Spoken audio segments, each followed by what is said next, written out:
The empire's on the run. Alex Jones and the GCN Radio Network.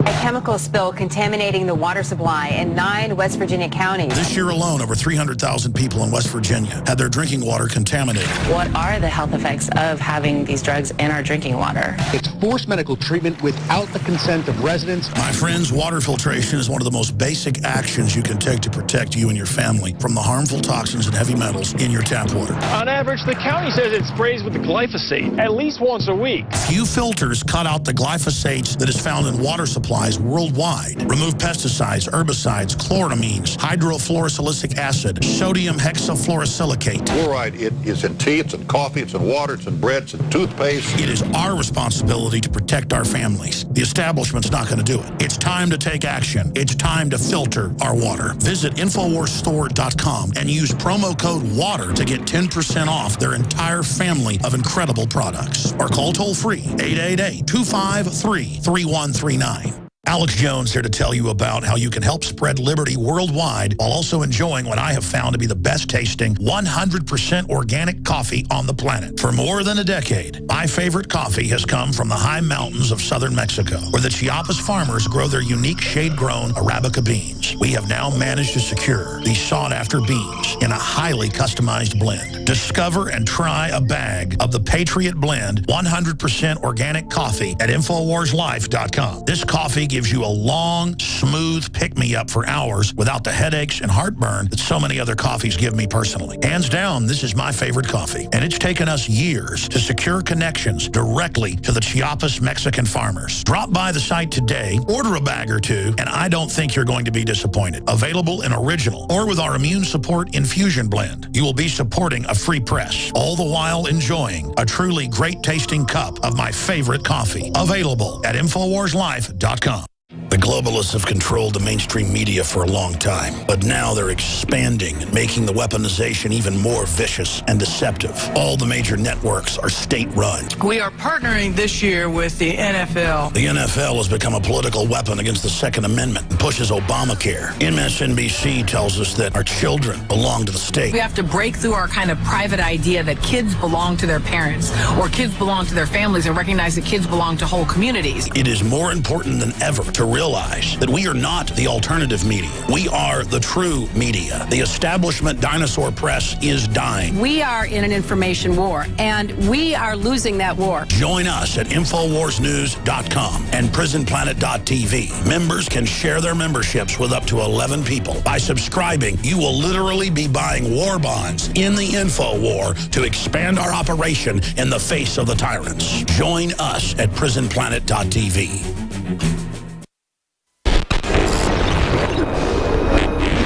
There are, of course, those who do not want us to speak. Just let me think. I suspect even now, orders are being shouted into telephones, and men with guns will soon be on their way. It's Chancellor Sutler. Damn it. Why?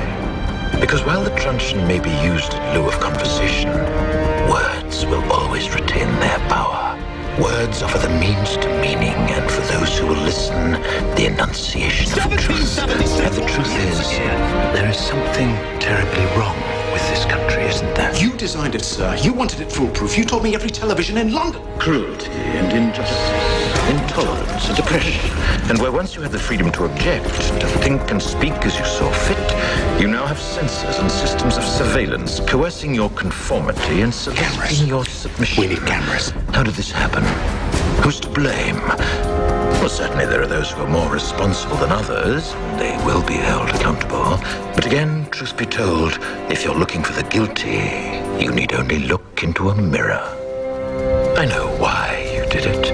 I know you were afraid. Who wouldn't be? War, terror, disease. There were a myriad of problems which conspired to corrupt your reason and rob you of your common sense. Fear got the best of you, and in your panic you turned to the now High Chancellor Adam Sutler. He promised you order, he promised you peace, and all he demanded in return was your silent, obedient consent.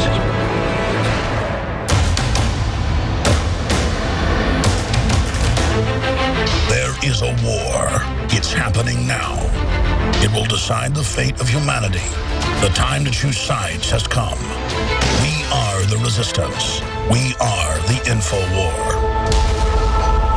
And if you just joined us, it is Monday, the 28th day of April 2014. And the reason I'm getting into the whole Clippers controversy up front is that in and of itself, all the racial division, distractions, diversions is a divide and conquer distraction. But we have to analyze it to understand that and learn to deal with it. And within what they call racism, that's really just tribalism, we see a human survival trait to demonize the tribe over the hill so that you can fight against them and kill them and not feel bad about what you're doing. And that's really what all this is about. And that's why you keep seeing so many billionaires and so many globalists, including billionaires that are, quote, minorities, having a bad view towards other minorities and poor white people or anybody else for that matter. It's an elitism to demonize the people that you're feeding on. You know, we have a lot of different sources and leaks inside Bilderberg every year, mainly from the workers at the hotels, but also some connections to some of the people involved in and around Bilderberg. I'll just leave it at that. Because not all the people attending are actually bad. They're playing along with it. You call them double agents, I guess, or they have a conscience. And we always get into the hotel about 4 or 5 days before. It's going to be in Copenhagen, Denmark this year. I'm going to send Paul Watson, probably some of the other crew. I might even go. I probably should go. I just really want to spend time with my children, quite frankly. And there's so much work to be done here with the new studio and all the things we're launching. But we always go and talk to the people at the hotel and tell them, listen, they're going to be super mean to you. If you look them in the eyes, you're going to get fired. You're going to be screamed at, and they're not going to give you tips. And, you know, any documents, any information, anything you overhear, the day after this is over, you can come meet us at the local pub at such and such. And then we go the day after Bilderberg ends, and there are the people there at the pub, or they're at the shopping center, or they're at the train station. The problem is, for a long time, and this happened at the 2008 Bilderberg, I would go into the bar, the Lord Wellington bar there at that particular hotel, that Marriott Convention Center, 5-star hotel, right next to the defense contractor complexes in Virginia. And they would send in the head of security with plainclothes, State Department people they look like, and walk right over me while I'm eating a hamburger and go, we hope no one steals stuff from the hotel. There's been a lot of problems with theft. And you better not steal anything. And I'm like, are you accusing me of stealing? Oh, I didn't mean you. I meant people better not steal. They like to pull fire alarms and then steal vases. And so I go up to go on the radio at midnight. So I ate that hamburger about 11:30. And I had people there with me that saw all this happen. And as soon as I go on George Norrie's Coast to Coast, the fire alarm gets pulled. Well, the New York Times made jokes about it and said that I thought a fire alarm was to go after me, and that I was basically like schizophrenic. And they went on to say there was no black sedans, no one meeting there, and that I made it all up. They wrote a New York Times article, we've shown it on air, saying there was no meeting there, and I was having a full-on total break hallucinations, okay?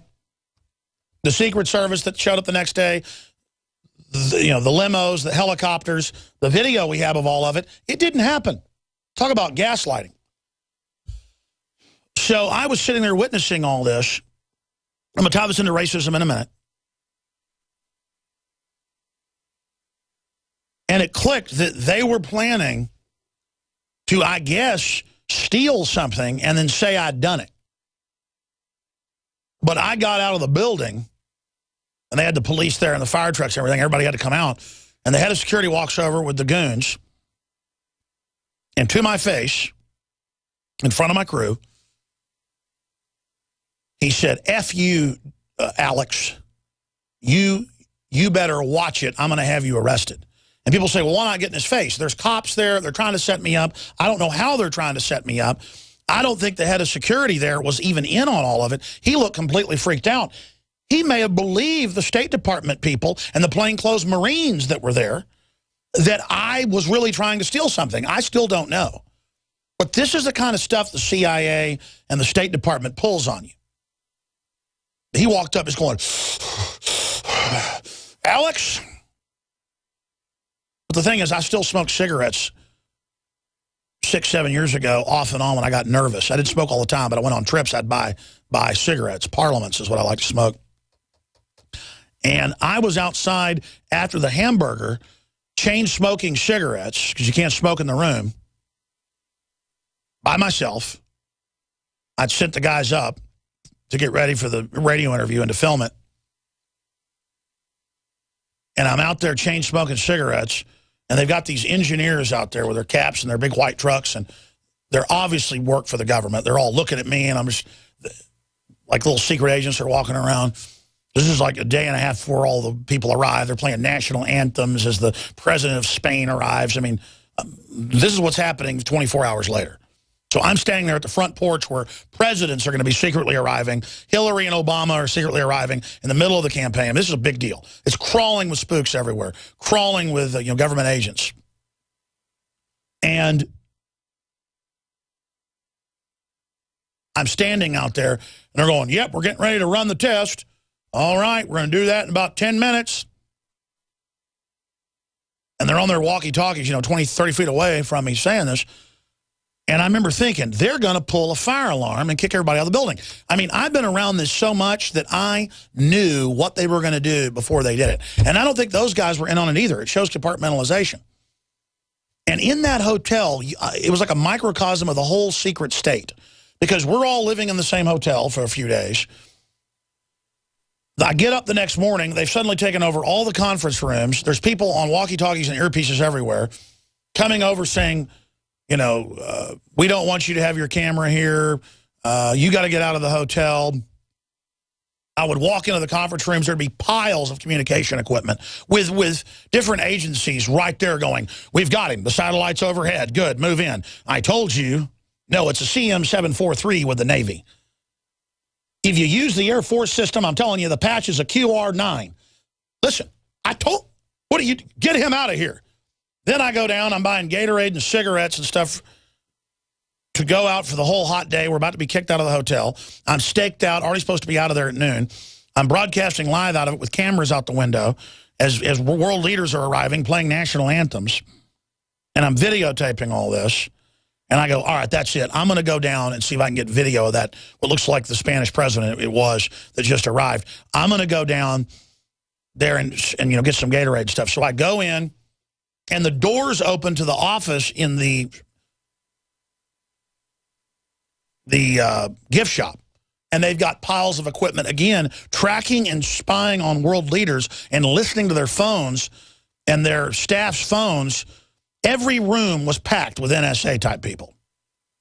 Different agencies arguing with each other.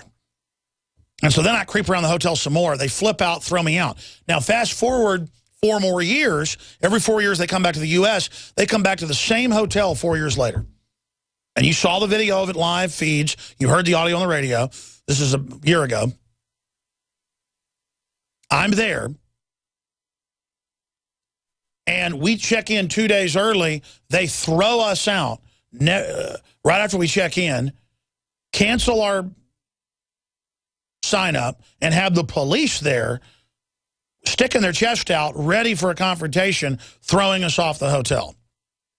Then the police start saying we're not allowed to park anywhere, even if we try to pay for parking spaces. Then we catch them in our other hotel 2 miles away going in, saying, I happen to be coming down out of the elevator right when the head cop's going, Alex Jones's people aren't giving you any trouble. You can throw them out of the hotel if you want. There are the police trying to stop American media from being able to even stay in a hotel and walk the 1.5 miles or whatever it was down to the event. We start paying the shuttle guy $20, $30 tips to drive us. He goes, yeah, I just sit here all day. So people need to go to the airport. There's 3 shuttles here at this hotel, here at this Hyatt. Yeah, I'll take you back and forth, and if I can, I'll pick you up at 5. The cops go to his boss. They threaten to fire him, and then all the shuttle people get mad and start rebelling even more, giving us rides. So now I take you full circle. The human spirit, they're so mean to to the people inside the Bilderberg Group meetings that suddenly they give us all the intel, suddenly they're spying on them for us because they're so mean to them. These billionaires do not give people